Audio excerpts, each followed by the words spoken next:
Merci. L'UDB-USC se porte à merveille depuis sa création en juillet 2018.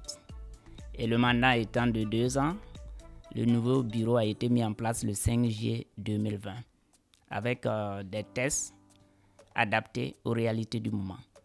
Les tests ont été modifiés parce que avec le premier mandat, nous avons constaté que la communauté n'arrivait pas à percevoir les perspectives dans lesquelles l'UDB se positionnait.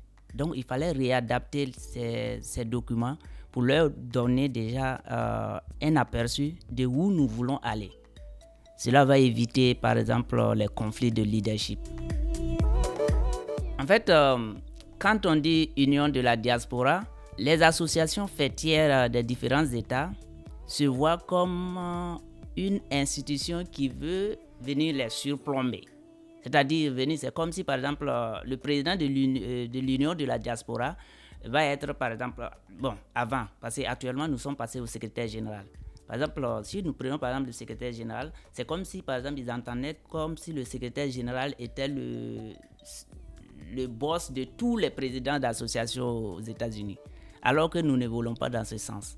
Donc, nous sommes passés, par exemple, du statut de président à un statut de secrétaire général et nous évoluons en termes de secrétariat. Et dans nos objectifs sont très clairs et nets. Nos objectifs, c'est pour nous nous occupons de la formation, de l'insertion et la réinsertion. Quand vous prenez généralement les associations de Burkinabé dans les différents États, vous prenez par exemple leur objectif général, c'est promouvoir la culture et gérer les cas sociaux. Alors que nous ne sommes pas dans ce domaine. Nous sommes dans le domaine de la formation, c'est-à-dire que vous quittez le Burkina, vous arrivez. Nous voulons vous adapter aux réalités de ce pays. Nous allons vous proposer des formations qui vont vous permettre d'augmenter votre chance d'employabilité sur le terrain américain. Ce qui nous a vraiment poussé à créer l'UDB-USC est que le constat est clair. Quand nous prenons par exemple New York, où nous sommes, nous avons très peu de Burkinabés qui évoluent dans des domaines spécifiques.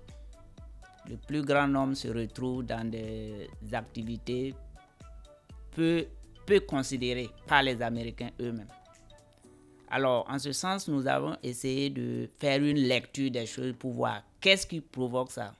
Nous avons vu que non, c'est la méconnaissance de certaines voies qui ont amené les gens à rester. Malgré leur bagage intellectuel qu'ils ont eu au Burkina Faso, ces gens sont arrivés ici avec, d'autres sont là même avec la maîtrise, et plus que ça, des masters, mais qui évoluent comme taximan ou bien comme bartender ou bien peut-être comme un truc. Donc, c'est au regard de ça, nous avons vu que non, si les autres sont à mesure de s'insérer dans la société américaine en occupant des postes de responsabilité à un certain niveau, nous, Burkinabés, nous pouvons le faire. Alors, qu'est-ce qu'il faut faire pour être comme eux? Il fallait être formé. Il fallait être orienté. Donc, c'est dans ce sens que nous avons créé l'UDB. Et l'UDB va s'occuper de cette formation et ses orientations. Nous sommes représentés dans plus de 10 États actuellement, mais nous travaillons actuellement à mettre en place, à pouvoir mettre en place dans un bref délai pour couvrir tous les États-Unis. Ça, c'est notre objectif premier et nous ne pas nous amuser avec. C'est l'histoire de la COVID qui est venue un peu déranger les choses, mais nous sommes à pied d'œuvre. Nous avons déjà même un voyage qui est prévu à Washington pour aller rencontrer la communauté vivant là-bas. Et à partir de Washington, nous allons entreprendre les autres démarches et on doit arriver à mettre en place les points focaux dans peu de temps et dans un bref délai. Je rêve grand, j'ai une ambition et l'ambition c'est quoi? Je veux voir l'ensemble de la diaspora unie.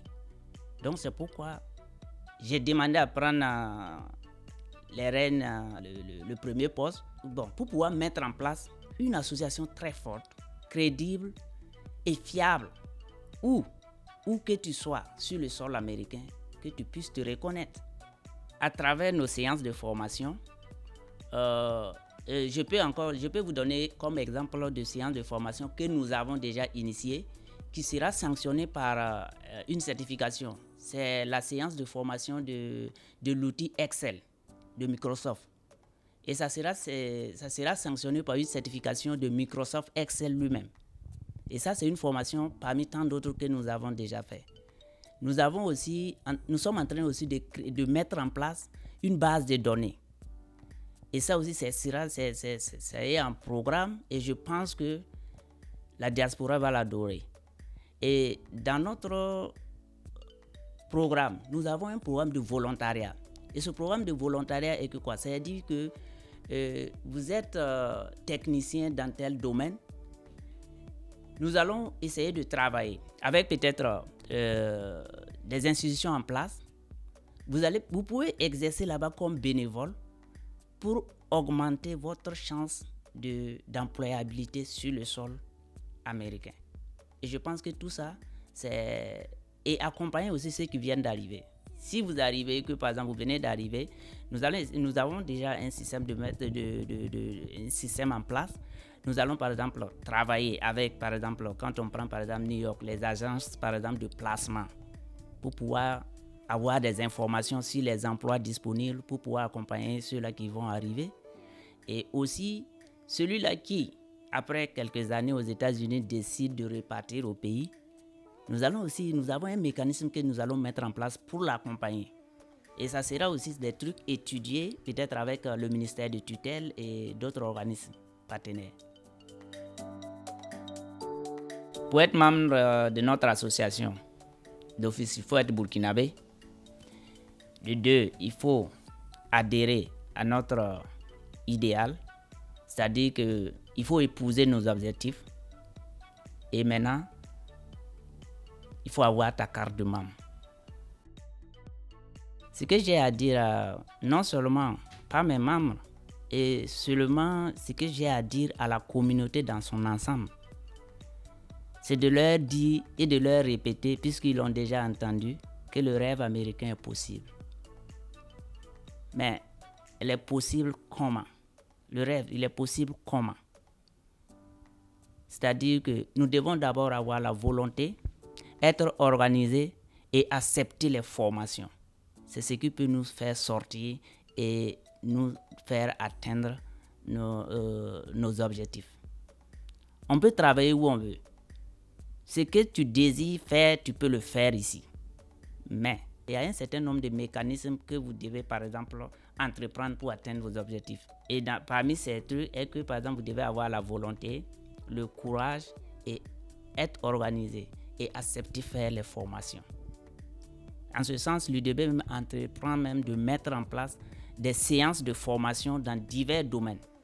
Donc, toute personne qui désire sera la bienvenue. D'ici là, nous allons mettre ça en place et que toute la communauté peut voir. Celui qui voit la formation qu'il veut, il peut s'inscrire et puis c'est parti.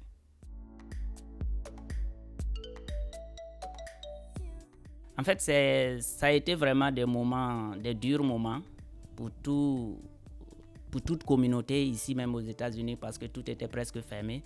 Mais l'UDB, en tant qu'association, nous avons pu accompagner directement la communauté et aussi en collaboration avec l'association de Burkinabé, à l'exemple à l'association de Burkinabé de New York.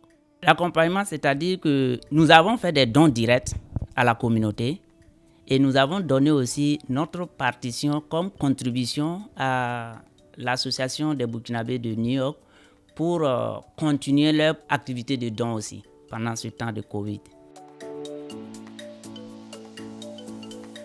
Actuellement, avec la Covid, il y a certains États dont nous ne pouvons pas entreprendre le déplacement. Mais avec le secrétariat à l'information, nous sommes en train de mettre en place une séance de vidéoconférence dont nous allons prendre attache avec les associations déjà existantes dans ces États et essayer de voir s'ils peuvent nous trouver un répondant qui sera notre point focal. Sinon, au jour d'aujourd'hui, nous savons que nous avons 2 membres à Maryland, nous avons un membre à New Jersey et le reste des membres là sont à New York. Nous voulons travailler dans les brefs délais pour couvrir tous les États. Parce que je pense que c'est ce qui va peut-être encore venir renforcer notre nom d'union. Voilà. Si nous arrivons à le faire, je pense que, et dans un bref délai, je pense que ça va encore apporter un plus à l'association parce que nous sommes union et l'union doit se retrouver partout. Ici à New York, en tout cas, l'association est bien assise et nous avons une parfaite collaboration avec les associations sœurs. Donc, je pense qu'il n'y a pas de problème. Ici, nous sommes bien assis. Exactement. C'est ce qui nous a amené d'ailleurs à réadapter les tests pour lorsqu'en partant vers ces gens, nous allons mettre à leur disposition nos tests que nous avons. Et en lisant nos tests, ces gens comprendront que ces gens sont venus pour travailler et non pour venir pour nous combattre. Donc en ce moment, la collaboration va être sereine. Nous suivons avec intérêt, beaucoup d'intérêt d'ailleurs, tout ce qui se passe au Burkina Faso parce que quoi qu'on en dise, il a été toujours dit que ce soir est toujours mieux. Donc, en ce sens que nous demandons aux acteurs politiques de vraiment tout mettre en œuvre pour que la stabilité y soit, pour que ceux-là, par exemple, qui désirent rentrer, puissent rentrer et pouvoir investir. Si le climat politique n'est pas sain, il n'y a pas d'investissement. Donc je me dis qu'ils sont la base peut-être de la réalisation de certains rêves, de certains Burkinabés vivant à l'extérieur. Donc nous allons leur demander peut-être de travailler et de mettre en avant les intérêts du peuple au détriment de leurs intérêts. Ce que j'ai à dire à la communauté dans son ensemble, j'invite tout un chacun à prendre sa carte de membre de l'UDB, car les objectifs de l'UDB sont nobles. Eux-mêmes, en lisant nos tests, ils comprendront où nous voulons aller. Et je pense que c'est pour le bien de la communauté. Et nous avons besoin d'eux. C'est à cause d'eux que nous avons créé. Ensemble, nous sommes forts. Je vous remercie.